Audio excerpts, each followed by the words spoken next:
supaya ketika hamba-Mu menyampaikan kebenaran-Mu, kami semua yang mendengarnya diberkati dan diubahkan. Kami siap untuk belajar bersama-sama. Di dalam nama Putra-Mu Tuhan kami, Yesus Kristus, kami mengalaskan doa ini. Amin. Amin. Baik, silakan duduk Bapak Ibu. Puji Tuhan, pada kesempatan ini, pada pertemuan ini, kita akan belajar satu tema yang saya beri judul menjadi saksi, Bapak Ibu. Sebab ketika seseorang mengaku sebagai orang yang mengiring Tuhan, ketika seseorang mengaku bahwa dirinya adalah orang yang percaya kepada Tuhan Yesus, itu artinya bahwa seseorang tersebut sedang mengambil satu tanggung jawab yang besar, Bapak Ibu, yaitu harus menjadi saksinya. Bapak Ibu. Sebab ini adalah natur. Ini adalah keadaan yang seharusnya dilakukan oleh semua orang yang mengiring Yesus.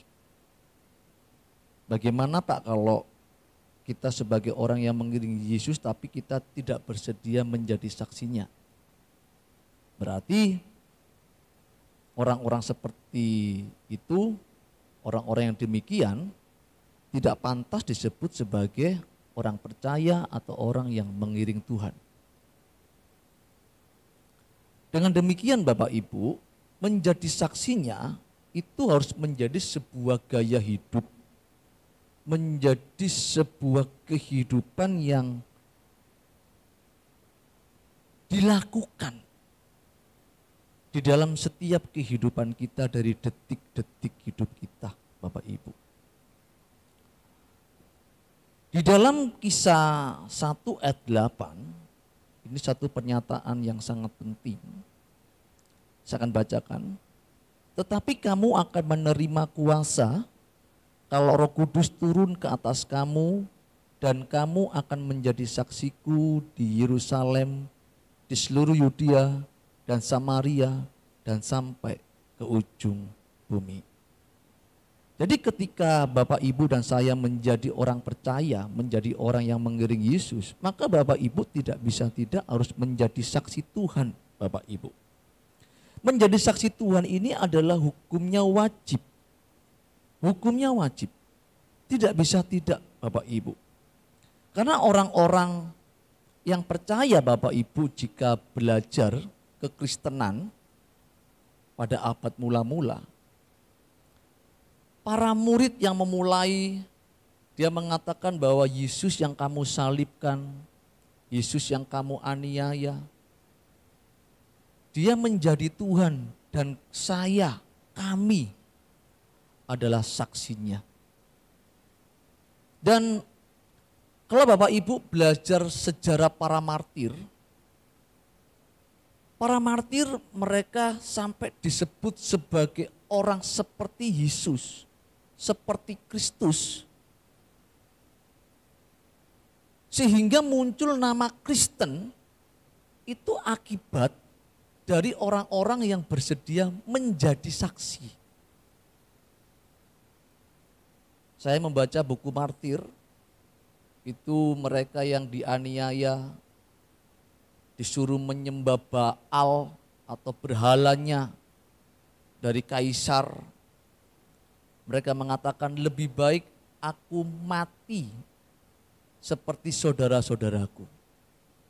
Ada yang mereka mati karena begitu marahnya kaisar kepada kekristenan, ada yang dibalut dengan lempengan lilin, 4-5 orang diikat, dibalut dengan lempengan lilin, dinyalakan sampai dia mati di pesta kaisar. Ada yang diikat tubuhnya satu dengan yang lain, ditarik dengan binatang sampai putus. Ada yang diikat, ditaruh di tempat lapang di mana biasa gladiator dilepaskan. Mereka diikat, kemudian binatang buas dilepaskan. Mereka nyanyi sampai suaranya hilang habis karena mereka dimakan oleh binatang. Mereka tidak menjadi kecewa ketika mereka menjadi orang percaya. Dan mereka mengatakan kami adalah saksinya, Bapak Ibu. Jadi ketika Yesus mengatakan bahwa kalau dulu Bapak mengutus aku, sekarang aku mengutus kamu. Itu tidak menunjukkan kepada kita Bapak Ibu, bahwa kita ini telah menjadi pertaruhan. Pertaruhan dari pribadi Allah, Bapak Ibu. Sebetulnya sadar atau tidak sadar, sebetulnya Bapak Ibu, semua umat beragama, semua umat yang memeluk agama, umat beragama itu Bapak Ibu, itu menjadi pertaruhan dari Allah yang disembahnya. Sebetulnya. Apakah Allah yang disembahnya itu Allah yang benar atau tidak? Apakah Allah yang disembahnya itu berkualitas atau tidak? Itu yang menjadi pertaruhan itu sebetulnya umat yang memeluk agama itu. Begitu Bapak Ibu.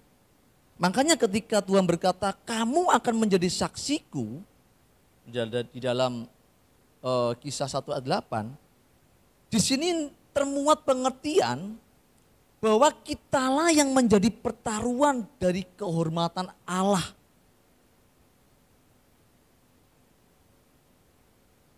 Kalau agama, Bapak Ibu melihat agama, umat beragama, itu kan mencoba membuktikan Allahnya, membuktikan kebenaran Allahnya, mencoba untuk menampilkan keperkasaan Allahnya.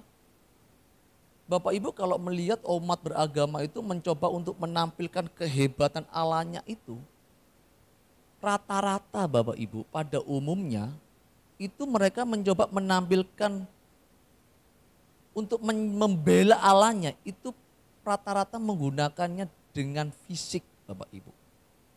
Dengan fisik. Hal ini tentu berbeda Bapak Ibu. Berbeda dengan Allah yang disembah oleh orang percaya. Sebab Bapak Ibu, Allah orang percaya, saya mau katakan adalah Allah yang bermartabat. Dengan martabatnya yang sempurna itu, maka Allah bukan Allah yang kampungan kalau saya bilang. Kita tidak boleh membuktikan kebenaran Allah, kehebatan Allah dengan cara-cara yang tidak bermartabat.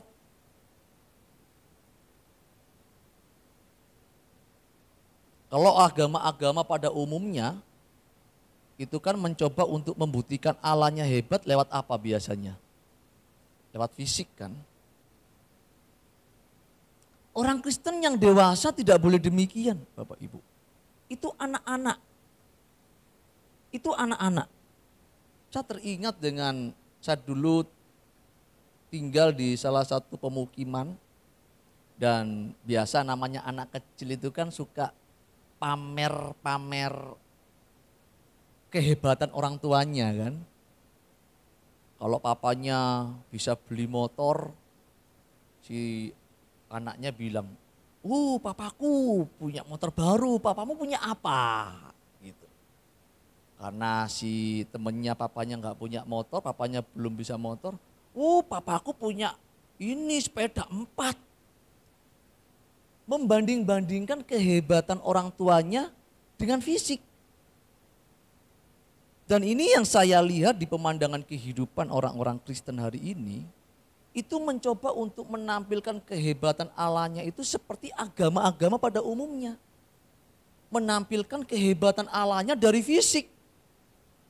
Seakan-akan kalau Allahnya itu menampilkan kehebatan atau keluar biasaannya itu, dia merasa menjunjung tinggi martabat Tuhannya. Saya mengatakan ini hal yang konyol dan tidak boleh dilakukan oleh orang-orang percaya, Bapak Ibu.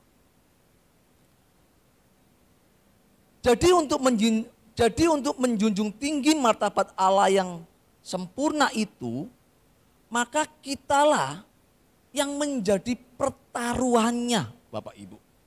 Kalau anak kecil kan suka bertengkar dengan temannya karena saling mengunggulkan kehebatan orang tuanya. Berbeda dengan orang dewasa. Orang dewasa itu mencoba untuk menampilkan kehormatan orang tuanya lewat perilakunya. Oke? Sampai sini Bapak Ibu paham? Ada anak, saya dulu sempat tinggal di satu pemukiman yang pada zaman-zaman saya dulu memang Surabaya itu termasuk kelompok daerah yang merah karena banyak anak-anak yang tidak baik di sana. Jadi begitu banyak keluarga-keluarga yang tidak baik sehingga kalau ada anak minum-minum, oh iya minum-minum anaknya itu. Terus kalau ketangkep polisi, kedengeran, dapat informasi, itu ketangkep polisi kemarin habis nyuri. Ya iyalah bapaknya pencuri, anaknya ikut nyuri, anaknya siapa? Gitu. Paham? Jadi karena perilaku anaknya, bapaknya, orang tuanya ikut-ikut terbawa jelek. Tapi ada satu keluarga yang baik gitu ya. Karena anak ini kalau ketemu orang sopan, amit nggih Bu, amit nggih Pak, suka nolong orang. Kalau anak ini lewat, yang sedang ngumpul itu ngurumpi.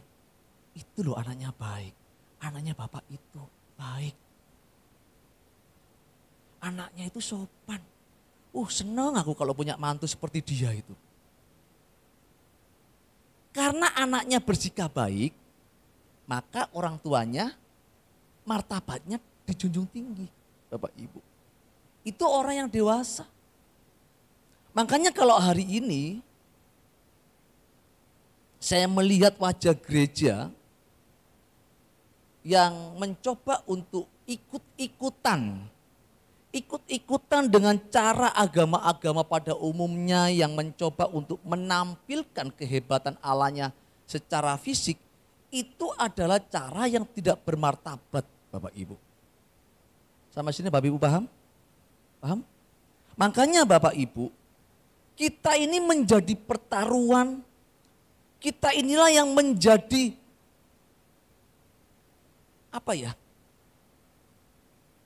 hal yang menentukan apakah Allah kita ini benar atau tidak.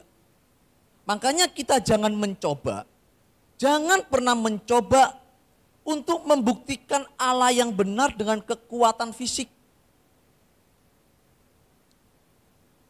Jangan ada unsur seakan-akan Tuhan perlu dibela. Kalau agama pada umumnya kan demi membela Tuhannya, mereka memberikan kesaksian-kesaksian hebat tentang Allahnya secara fisik. Lihat itu, karena dia suka beribadah, dia kaya. Karena dia suka memberi, dia kaya. Lihat itu, karena dia suka beribadah, kecelakaan satu bis, dia sendiri yang selamat. Kenapa? Karena dia menyembah Tuhan yang benar. Tidak perlu sebetulnya memberikan kesaksian yang hebat tentang Allah secara fisik untuk membuktikan kebenarannya. Tidak perlu Bapak Ibu. Makanya Bapak Ibu dan saya jangan ikut terjebak seperti agama pada umumnya yang mau menjadikan keperkasaan fisik Allah sebagai bukti kebenarannya.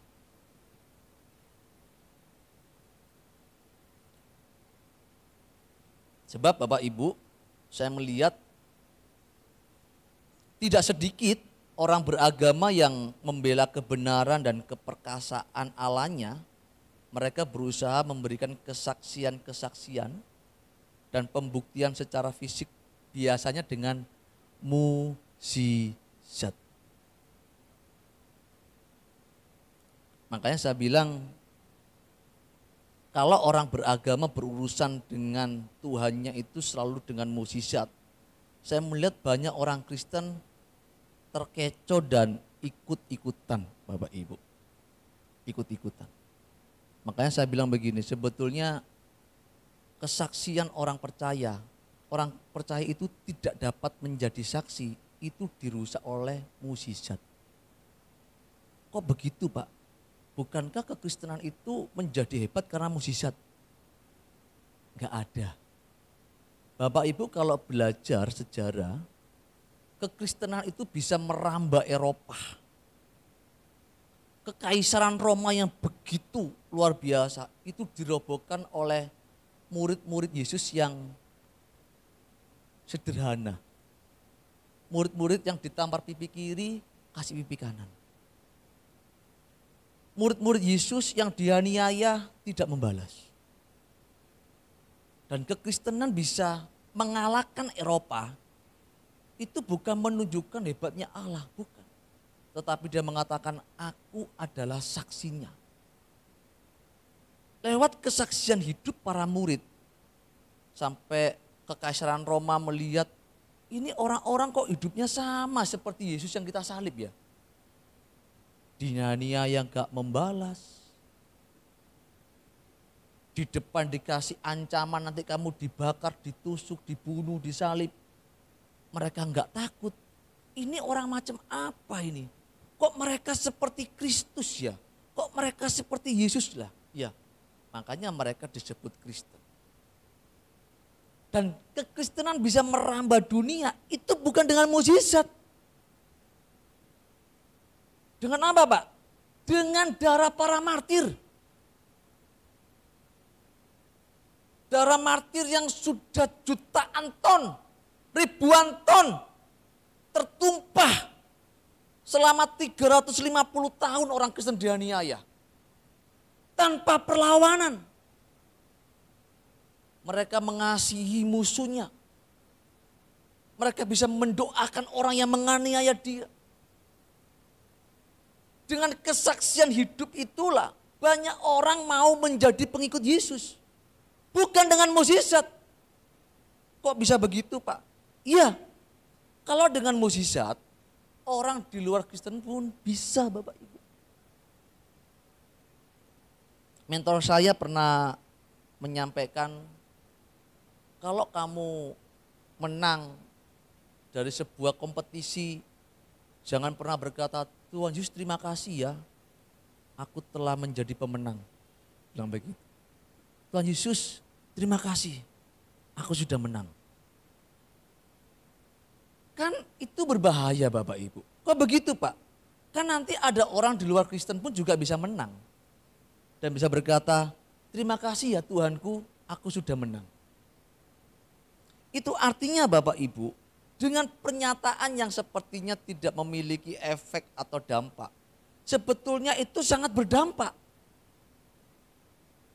Mengapa begitu Pak? Sebab sadar atau tidak sadar, ternyata dengan sikap itu kita telah menyandingkan Allah yang tidak tertandingi itu dengan Allah-Allah yang sebetulnya tidak dapat disandingkan dengan Allah yang benar Bapak Ibu. Sampai sini paham Bapak Ibu? Pak itu kan sepele, bagi kamu sepele. Tapi bagi saya yang mengerti kebenaran itu bukan sepele. Itu perkara yang perlu untuk dipersoalkan Bapak Ibu. Makanya orang percaya itu harus berbeda. Berbeda dengan orang-orang yang tidak mengenal kebenaran Bapak Ibu. Sebab Tuhan menghendaki kita menjadi saksinya. Kalau orang beragama kan berusaha untuk menunjukkan keperkasaan Allahnya. Berusaha menunjukkan kehebatan Allahnya. Maka Allahnya yang bertindak. Oke? Tetapi kalau orang percaya yang dituntut untuk menunjukkan kehebatan Allahnya itu kita. Caranya gimana, Pak? Kita dituntut untuk menunjukkan kebenaran di dalam diri kita. Supaya martabat Allah yang kita sembah itu benar-benar dapat dijaga dan dihormati, Bapak Ibu.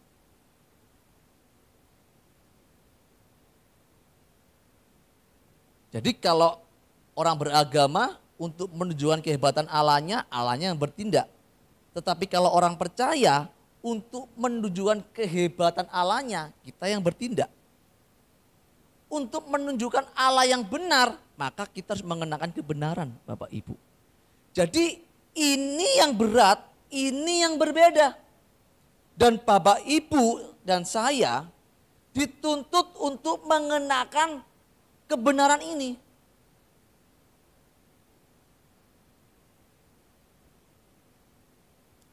Pak, bukankah kalau Allah itu menampilkan mukjizatnya kan nanti banyak orang yang ini Pak, yang ikut agama kita Pak. Saya seringkali marah di titik ini Bapak Ibu. Saya seringkali mengoreksi dan mengatakan, tahu ya, kamu harus tahu ya. Allah yang disembah oleh Abraham, yang disembah oleh Ishak, Yakub dan orang-orang percaya, itu bukan Allah yang senang dipercayai. Kaget enggak Bapak Ibu? Allah yang kita sembah itu bukan Allah yang senang dipercayai, senang disanjung-sanjung, diagung-agungkan, senang disembah-sembah. Bukan. Allah yang disembah oleh Abraham, oleh Ishak, oleh Yakub, yang disembah oleh orang percaya adalah Allah yang senang diteladani dan dituruti semua kehendaknya. Untuk apa kalau hanya nyembah-nyembah tapi enggak pernah nurut? Untuk apa memiliki umat yang banyak tapi semuanya enggak dapat melakukan apa yang dikehendaki oleh Tuhannya? Satu contoh. Ada sebuah kekaisaran, kerajaan, karena rajanya ini pengen rakyatnya banyak, dia berharap dia bisa berbuat baik, menampilkan kebaikan rajanya. Karena rakyat melihat rajanya baik, maka rakyatnya banyak yang mau menjadi rakyatnya raja itu. Tetapi dari sekian banyak rakyat, itu tidak ada yang mau nurut dengan apa kata rajanya. Kira-kira raja begini marah enggak dengar rakyat begitu? Pasti rajanya bilang begini, saya tidak butuh rakyat yang banyak. Saya hanya membutuhkan rakyat yang taat, yang tunduk, yang nurut dengan apa yang aku perintahkan. Setuju?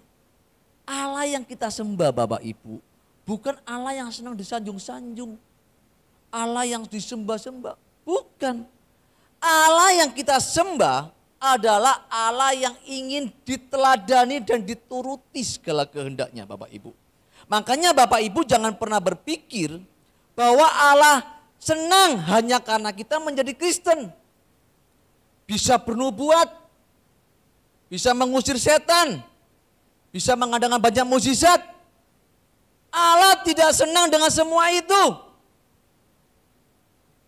Sebab Allah yang saya sembah, yang disembah oleh Abraham, Ishak dan Yakub adalah Allah yang senang jika kita meneladani hidupnya dan setia melakukan kehendaknya Bapak Ibu. Memang hal ini sulit untuk dicerna bagi orang Kristen yang sudah terkontaminasi cara berpikirnya dengan pola beragama Bapak Ibu. Mengapa begitu Pak? Ya memang banyak orang beragama itu lebih suka menunjukkan kehebatan Allahnya dengan bisa bernubuat. Orang Kristen itu paling senang kalau menunjukkan kehebatan Allahnya lewat mukjizat. Setuju apa setuju? Halo? Lebih bangga loh. Kalau doa ada yang bernubuat, ada yang dinubuat-nubuatin. Bisa ngusir setan lagi. Di salah satu khotbah saya yang saya upload di YouTube saya bilang begini. Tuhan itu enggak butuh mukjizat. Enggak butuh orang mengusir setan. Kenapa Pak? Karena orang di luar Kristen pun bisa melakukan itu. Setuju? Setuju? Berarti orang Kristen harus menampilkan apa Pak? Menampilkan kebenaran di dalam diri kita. Sebab Alkitab dengan tegas mengatakan, bukan setiap orang yang berseru kepada Tuhan yang akan diterima dalam kerajaannya. Melainkan mereka yang melakukan kehendak Bapa. Sekalipun mereka sudah teriak-teriak sama Tuhan. Tuhan, bukankah kami bernubuat demi namamu? Mengusir setan demi namamu? Mengadakan mukjizat demi namamu juga? Lalu Tuhan pada waktu itu di mana sudah tidak ada kesempatan, Tuhan berkata jujur kepada mereka, aku akan berterus terang kepada mereka dan berkata, aku tidak pernah mengenal kamu. Enyah, kamu yang jahat. Sebetulnya kebenaran di dalam Matius 7 ini sudah sangat jelas. Tidak perlu ditafsir-tafsir. Amin. Tetapi justru inilah yang disukai dan menarik dan diminati oleh banyak orang, Bapak Ibu. Makanya saya mengatakan kekristenan itu berbeda. Kekristenan itu berbeda. Pak, mengapa kekristenan hari ini kok seperti ini jadinya Pak? Saya seringkali sharing dengan Pak Kus, dengan Mas Eka. Berkali-kali saya bilang sebetulnya saya ini sudah frustasi menjadi orang Kristen. Bapak, kenapa frustasi Pak? Ya banyak orang Kristen itu duniawinya itu kental banget. Ke gereja saya sering kali bilang kan, ke gereja jalan terus. Pelayanan jalan terus. Tetapi berbuat dosa juga jalan. Ya kan? Melayani terus. Tipu sana, tipu sini tetap jalan. Melayani jalan terus, berzina pun tetap jalan. Bohong tetap jalan, tidak jujur tetap jalan, masih suka kentit jalan. Tapi minggu ke gereja. Saya bilang saya frustasi menjadi orang Kristen. Harus ngomong apa di mimbar? Dan orang Kristen yang duniawi itu suka yang begini-begini Bapak Ibu. Suka perkara-perkara fisik. Dan untuk menunjukkan kehebatan kekristenannya, itu fisik lagi mukjizat. Lihat itu orang Kristen. Itu kalau mendoakan itu pakai menangking-nangking setan keluar. Di luar sana pun juga banyak orang di luar Kristen pun bisa. Amin. Itu bukan keunggulan kekristenan. Keunggulan kekristenan itu adalah kualitas umat yang hidup benar seperti Yesus. Bukan masalah fisiknya, bukan karena bisa ngusir setannya, tetapi karena kita dapat menghidupi kehidupan Kristus di dalam diri kita. Dan orang lihat kita, dia lihat Tuhan. Jangan sampai orang lihat kita, utang gak bayar. Oh itu orang Kristen itu kalau ngomong itu jahat itu. Itu orang Kristen tuh kalau ngomong itu suka ngerasa-ngerasani. Itu orang Kristen itu, aduh kalau marah-marah. Yang dilempar kotoran wajah siapa Bapak Ibu? Wajah Tuhan. Makanya saya mau katakan kekristenan itu beda. Kok begitu Pak? Sebab kekristenan yang benar Bapak Ibu, kalau Bapak Ibu mengerti atau belajar kekristenan yang benar, ini adalah salah satu agama yang paling tidak diminati sebetulnya. Saya pernah bilang kepada tempat di mana saya memuridkan, oke pertama peserta pemuritan 100, 150, banyak ya, seneng gak? Saya bilang di awal bilang begini, ya pertama biasanya banyak, nanti kalau sudah 4 bulan, 5 bulan, nanti mulai berkurang, akhirnya nanti habis. Mengapa begitu Pak? Ya karena kalau saya mengajar pemuritan, saya mengajarkan kekristenan yang benar. Maka saya bilang kekristenan yang benar itu paling tidak diminati Bapak Ibu. Mengapa? Karena kalau Bapak Ibu mendengar pengajaran asli Tuhan Yesus, maka Bapak Ibu tidak akan tertarik. Sebab ketika Bapak Ibu menerima Yesus sebagai Tuhan dan Juru Selamat, Bapak Ibu dan saudara dan saya harus meninggalkan dunia dan cara berpikirnya. Bapak Ibu harus sudah tidak lagi tertarik dengan apapun selain Tuhan dan kerajaannya. Oh, agama seperti ini siapa yang mau ikut? Coba.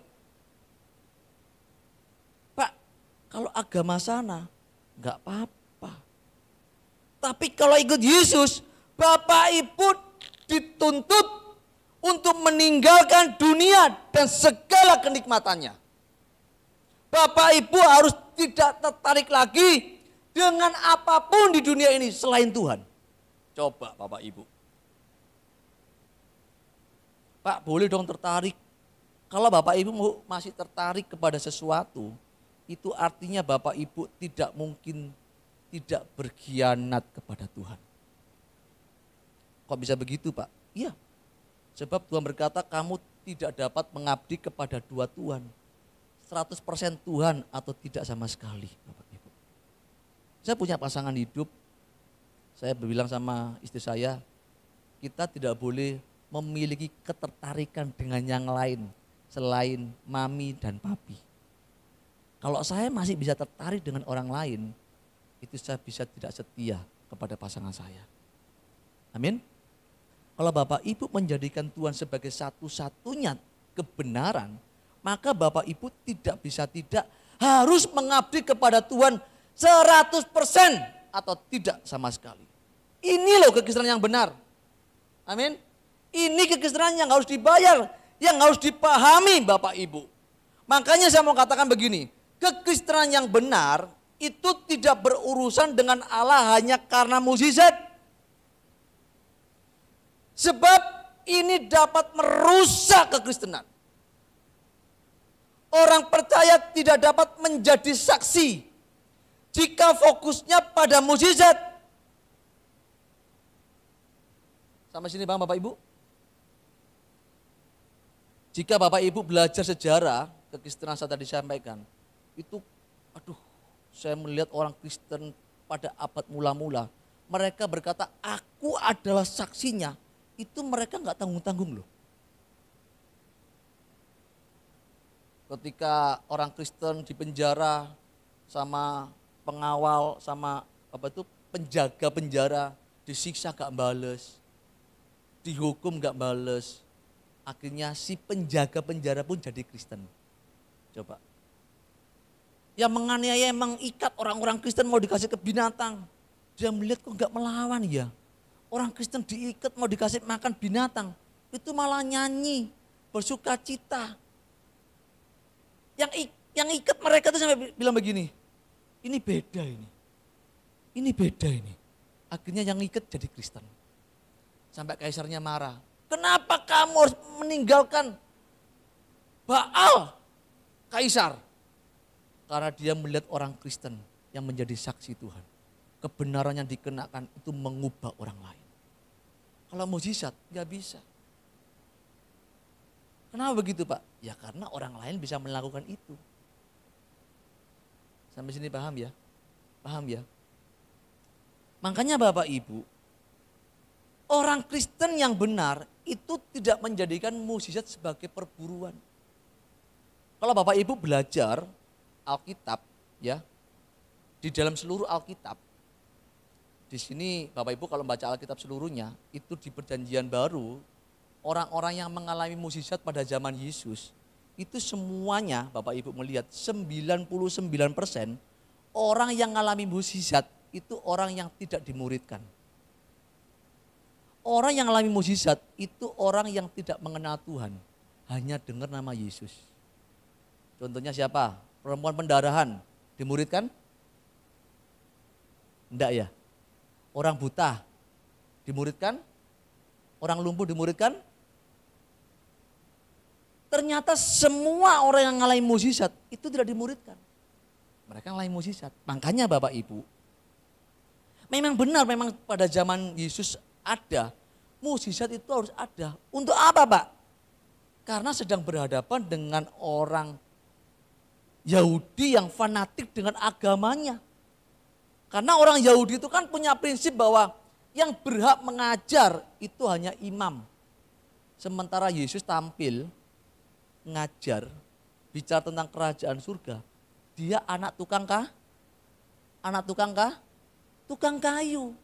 Ya para imam gak akan menghargai, kamu tuh anak tukang kayu kok kamu ngajar.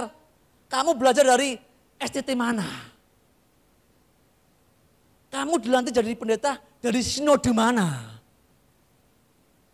Yesus anak tukang kayu. Gak punya harga. Di mata para imam, Yesus itu gak layak menjadi seorang pengajar. Padahal Nikodemus, salah satu guru orang Yahudi mengatakan kepada Yesus, aku tahu bahwa kamu adalah guru yang besar, yang diutus Allah.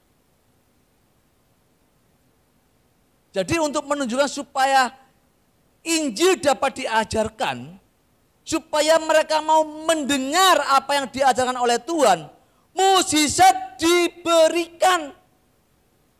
Amin. Makanya mukjizat itu adalah tanda, Bapak Ibu. Mukjizat itu sendiri bukan tujuan. Sampai sini paham? Mukjizat hanya sebagai tanda, bukan tujuan, Bapak Ibu. Kesalahan banyak orang hari ini adalah menjadikan mukjizat sebagai tujuan. Ke gereja kamu ngapain Pak? Ya pengen disembuhkan. Kalau nggak sembuh, ya pindah agama. Ngapain ke gereja Pak? Bu, ngapain? Supaya diberkati. Kalau nggak diberkati, pindah agama. Ke gereja ngapain? Mbak, Mas, Non, ngapain ke gereja? Cari jodoh. Kalau nggak dapat jodoh, cari agama lain.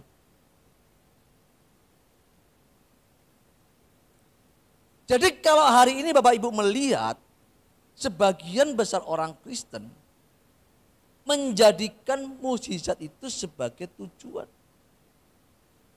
Ini hendak menunjukkan Bapak Ibu, sadar atau tidak sadar, sebenarnya orang-orang yang demikian, dia sedang menjual Yesus, menjual Tuhan, menjual mukjizatnya, menjual kuasanya. Tetapi orang-orang seperti ini tidak akan pernah mengerti ajarannya. Tidak akan pernah mengerti kebenarannya, Bapak Ibu. Jadi kalau menjadi orang Kristen masuk gereja cuma satu, mukjizat. Tuhanmu hebat dari apanya? Dari mukjizatnya. Orang Kristen hebat dari apanya? Mukjizatnya. Jadi semua ajarannya tentang mukjizat, kalau Bapak Ibu. Kalau berbicara mengenai surga, ya pasti nanti ujung-ujungnya mukjizat juga. Bicara tentang apapun nanti ujungnya mukjizat Bapak Ibu. Mengapa begitu Pak? Ya karena mereka nggak punya pengajaran kuat untuk membawa orang kepada kebenaran, itu nggak kuat. Saya seringkali bilang dengan teman-teman pendeta, kalau jadi pendeta rohaniwan belajar. Jangan sampai jadi pendeta 15 tahun, 20 tahun, bahasa asli aja nggak ngerti. Ibrani Yunani nggak bisa, tapi jadi pendeta. Bahasa Inggris belepotan lagi nggak bisa juga. Kan kacau. Makanya kalau orang-orang yang seperti ini nggak belajar, tidak bisa membawa orang kepada kebenaran. Nggak bisa Bapak Ibu. Sebab Bapak Ibu, orang Kristen yang dewasa itu tidak akan mengejar mukjizat. Dia akan melatih diri bertanggung jawab, tidak akan mengharapkan mukjizat. Apapun yang dihadapinya kalau dewasa, dia akan bertanggung jawab Bapak Ibu. Pak, bagaimana Pak dengan orang Kristen yang baru? Orang Kristen yang baru kenal Tuhan, mukjizat itu penting. Kenapa? Supaya dengan mukjizat itu mereka bisa mendengar kebenaran. Tapi nggak boleh berhenti di situ. Diajar sampai menjadi dewasa. Dan gereja itu menjadi ruang lingkup untuk mengajar jemaat supaya dewasa. Amin. Makanya kalau Bapak Ibu menjadikan mukjizat sebagai tujuan, maka ini celaka. Kalau gereja ngajar mujizat terus, ini menghambat kedewasaan Bapak Ibu. Sebab pengajaran yang tujuannya mujizat, ini akan menghambat kedewasaan. Sampai pada satu tingkat kegagalan mencapai kesempurnaan. Bapak Ibu, kan berarti bahaya banget ya. Makanya Pak, banyak orang Kristen yang gak ada bahasa dewasa Pak. Lagi keadaan sulit, berdoa sama Tuhan bertalu-talu cuma minta satu, mujizat. Saya sering kali bilang di sini ya, kalau saya pagi buka mata itu enggak minta Tuhan sertai, Tuhan berkati pekerjaanku, enggak pernah saya bilang begitu di hadapan Tuhan. Kalau saya buka mata, Tuhan terima kasih. Pertandingan yang baru aku hadapi hari ini. Aku harus bertanggung jawab di sepanjang hari ini, supaya hidupku tidak bercacat dan tidak bercelah di hadapanmu di sepanjang hari ini. Aku berdoa meminta kepadamu, pertemukan aku dengan orang-orang yang memerlukan kebenaranmu, supaya hidupku berguna buat kerajaan-mu. Pak, gak berdoa supaya bisnisnya berhasil. Bisnis saya itu punya Tuhan. Istri saya, anak saya punya Tuhan. Saya selalu bilang, Tuhan, mereka semua adalah milikmu, kepunyaanmu. Aku percaya ketika aku bertanggung jawab, apa yang menjadi kepunyaanmu yang kau percayakan kepadaku, engkau akan menyertainya. Beda dengan orang yang anak-anak. Tuhan, sertai keluargaku. Kok takut toh? Tuhan bilang begini, sudah nak. Tuhan, berkati adonanku. Tuhan bilang begini, sudah nak. Tuhan, sertai aku. Sudah nak. Cuma satu bagianmu, kerjakan bagianmu untuk hidup tidak bercacat dan tidak bercelah. Kenakan kebenaran supaya hidupmu dapat menjadi saksiku. Karena aku pergi ke surga mengutus kamu supaya kamu dapat memberitakan kebenaran. Supaya ketika orang mendengar kebenaran dari hidupmu, mereka juga diselamatkan. Kerjakan itu nak. Semuanya masalah makan minum yang akan kamu pakai, yang akan kamu minum, Bapakmu di surga sudah ngerti, pun khawatir. Amin. Yang penting kerjakan bagianmu, hidup benar. Kerja keras, jujur, bertanggung jawab. Maka Tuhan akan membela orang-orang yang demikian Bapak Ibu. Sederhana kekristenan sebetulnya. Masalahnya Bapak Ibu, kebenaran ini tidak pernah diungkap. Sehingga banyak orang Kristen yang terjebak di kasus ini. Ketika saya menyampaikan kebenaran ini, orang mengatakan begini, wah Pak Saiful itu gak percaya mukjizat. Pak Saiful itu orangnya gak percaya mukjizat. Bukan tidak percaya mukjizat Bapak Ibu.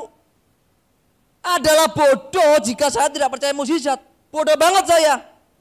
Tetapi Bapak Ibu lebih bodoh kalau saya berurusan dengan Tuhan hanya karena mukjizat. Paham Bapak Ibu? Saya percaya mukjizat. Tuhan akan tolong Bapak Ibu yang sakit pasti disembuhkan. Saya percaya Tuhan tolong. Tetapi saya berurusan dengan Tuhan bukan karena mukjizat. Amin. Bukan karena mukjizat. Saya percaya mukjizat. Saya menjadi orang yang sangat bodoh kalau saya nggak percaya mukjizat. Tetapi saya akan menjadi lebih bodoh kalau saya berurusan dengan Tuhan hanya karena mukjizat. Amin. Allah yang saya sembah, Allah yang luar biasa. Tak dapat dibandingkan dengan Allah-Allah yang lain. Dia Allah yang penuh dengan mukjizat dan kuasa. Tak kuragukan kuasanya Bapak Ibu. Dan aku percaya dia Allah yang akan menyertai dan menolong orang-orang yang benar. Tak kuragukan kuasanya. Tetapi saya tidak akan berurusan dengan dia hanya karena mukjizat. Amin Bapak Ibu. Sebab tujuan Tuhan itu Bapak Ibu bukan mukjizatnya. Tuhan itu memiliki tujuan mengembalikan manusia menjadi ciptaan yang sempurna. Seperti ketika Allah pertama kali menciptakan Adam. Kehidupan yang tidak bercacat dan tidak bercelah. Keadaan manusia yang mulia. Yang digadang-gadang yang diharapkan oleh Allah. Supaya dikenakan oleh semua orang percaya Bapak Ibu. Manusia yang berkodrat dosa diubah menjadi manusia yang berkodrat ilahi. Itu artinya mukjizat tidak dapat dibandingkan dengan kesempurnaan itu Bapak Ibu.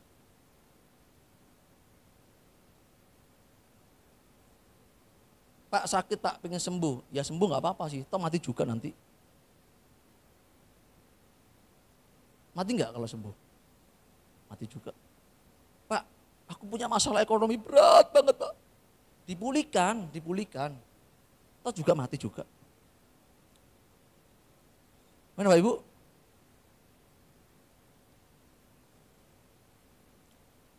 Makanya saya mau katakan begini loh. Jadi orang Kristen itu, Bapak Ibu harus mengerti apa yang Tuhan kehendaki. Bapak Ibu jangan berurusan dengan Tuhan hanya karena mukjizat. Nanti kalau Bapak Ibu menjadi orang Kristen berurusan dengan mukjizat, nanti itu sama dengan agama-agama pada umumnya. Amin. Amin. Pak saya sakit Pak. Saya percaya ketika Bapak Ibu sakit percaya. Tuhan akan bela perhatikan, bukan Tuhan tutup mata gini. Ibu sakit ya? Tuhan tutup mata. Enggak. Tuhan akan melihat keluh kesah kita. Makanya Tuhan, aku sakit bersyukur jika Engkau izinkan aku sakit. Aku berusaha sembuh ya Tuhan. Aku percaya ketika Engkau memperhatikan hidupku, Tuhan akan berikan solusi. Mungkin ketemu dengan dokter yang bisa ngobatin. Mungkin ketemu dengan informasi, oh berobat di sana loh. Yang penting begini, Tuhan, aku bersyukur dengan keadaanku. Supaya dengan keadaan ini aku semakin bergantung dengan Engkau. Supaya aku semakin menyadari bahwa hidup di dunia ini itu rentan.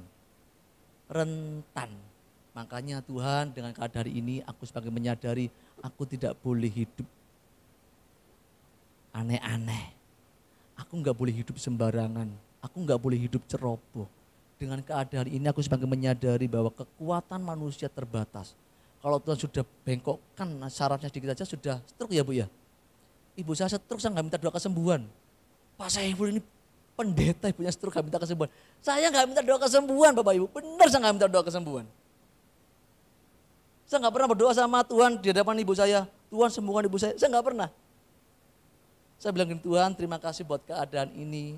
Buat kami menjadi semakin mengerti apa yang Kau mau di dalam keluarga kami. Supaya lewat persoalan ini kami semakin dewasa. Dan semakin mempercayai bahwa Engkau Tuhan yang memiliki kehidupan kami. Konyol enggak? Pendeta ini, tapi enggak pernah minta doa kesembuhan. Kenapa? Karena saya sudah dewasa. Pak, berarti kita nyentuh Bapak Ibu, Bapak saya semua. Oh enggak. Bapak Ibu kalau imannya belum seperti saya jangan. Enggak apa-apa, tapi saya berharap Bapak Ibu harus meranjak menuju ke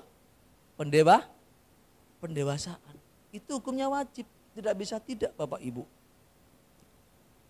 Makanya Bapak Ibu kalau sudah dewasa, Bapak Ibu berdoanya bilang begini sama Tuhan, Tuhan aku tidak minta Engkau membuat mukjizat dalam hidupku. Itu orang dewasa. Tuhan aku enggak minta mukjizat kok Tuhan, aku enggak minta kesembuhan dalam hidupku. Cuma aku minta satu hal Tuhan. Apa Saiful? Ubah karakterku. Ubah karakterku Tuhan. Aku enggak minta mukjizat.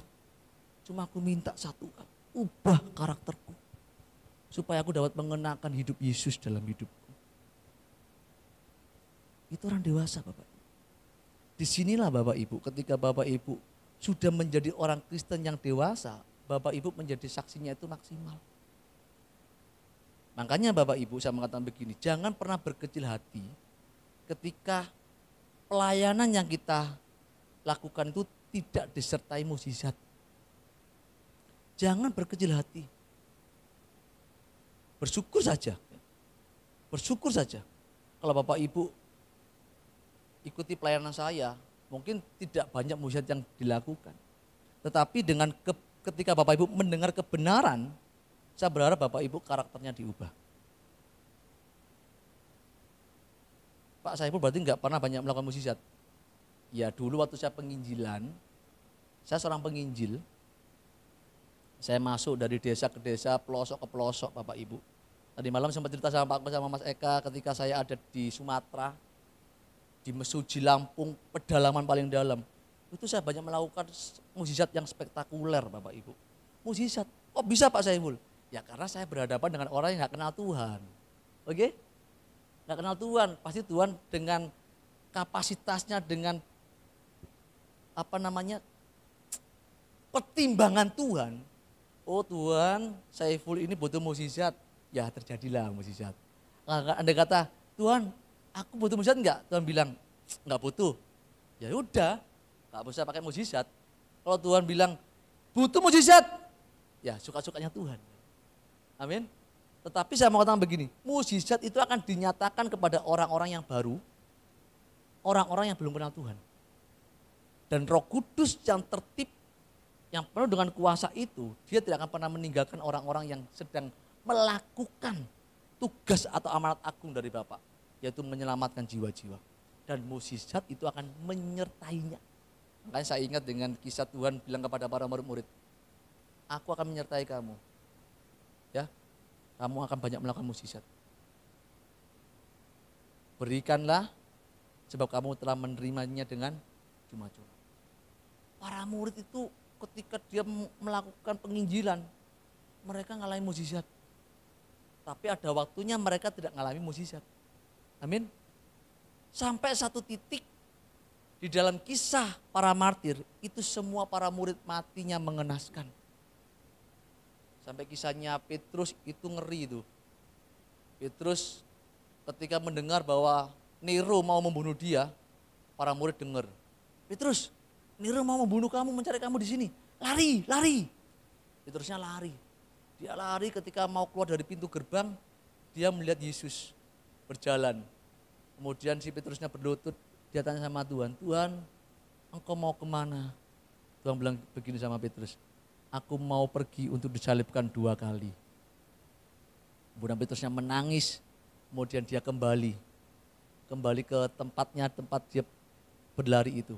Kemudian dia ditangkap sama Nero, dia mau disalibkan, dia bilang sama Kaisar, jangan aku disalibkan secara tegak, salibkan aku dengan kepala di bawah. Karena aku tidak layak disalibkan seperti Tuhanku. Itu orang-orang Kristen yang menjadi saksi itu begitu. Kebenaran yang di dalam dirinya itu tidak menjadikan dirinya sebagai penakut. Amin. Kalau Bapak Ibu mengerti kebenaran, itu enggak takut dengan apapun. Saya itu sampai dibawa ke balai desa, dipukulin dari belakang, siapa yang mukul saya enggak tahu. Kenapa itu jadi Kristen? Itu saya alami Bapak Ibu. Saya diludahin. Zaman-zaman saya penginjilan itu kan masih bebas ya. Sudah kenal Yesus belum? Itu dulu hari ini enggak bisa Bapak Ibu. Enggak bisa. Makanya Bapak Ibu hari ini kalau kekristenan sudah melembaga menjadi agama dan dirusakkan dengan mukjizat, Bapak Ibu mulai berbenah. Amin. Pak, berarti kita enggak butuh mukjizat. Suka-sukanya Tuhan. Setuju? Suka-sukanya Tuhan. Bagian kita apa? Bagian kita kenakan kebenaran dalam diri kita. Karena kebenaran itu adalah buahnya. Buahnya. Amin. Jadi kalau Bapak Ibu ngejarnya mukjizat, mukjizat bisa dipalsukan. Nubuat bisa dipalsukan. Karunia bisa dipalsukan. Tetapi buah tidak bisa dipalsukan. Buah kehidupan orang percaya itu adalah mengenakan pikiran dan perasaan Kristus. Amin. Kalau buah nggak bisa dipalsu, kalau mukjizat kuasa setan pun bisa melakukan mukjizat. Karunia bisa dipalsu, buah tidak bisa dipalsu. Makanya Bapak Ibu saya berharap di sini, ayo kita kejar supaya hidup kita mengenakan kebenaran, kebenaran kita menghasilkan buah dan orang-orang di sekitar kita mereka menikmati hidup kita dan mereka melihat Tuhan dalam kehidupan kita, Bapak Ibu. Amin. Tuhan mau datang, kita jangan nyantai-nyantai, berjuang hidup benar. Jangan aneh-aneh jadi orang Kristen. Ya. Kalau yang enggak jujur, berusaha berjuang hidup jujur. Karena untuk bisa mematikan